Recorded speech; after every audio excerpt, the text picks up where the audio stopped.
ক্যামেরাটা এটা হচ্ছে তোমার চেস্টের বেশ একটা উপর অংশ, হ্যাঁ উপরে পার্ট।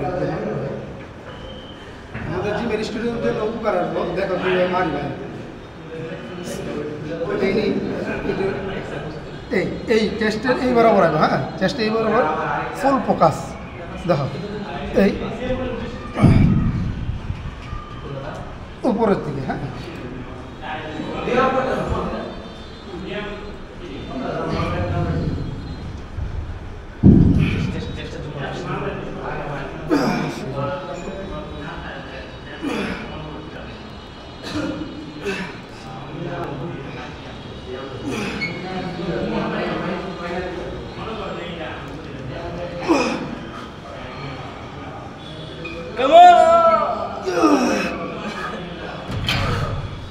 দেখো মানে চেস্ট ভালো পাম্পিং করে, এটা হচ্ছে উপরটা, হ্যাঁ পার্ট উপরটা।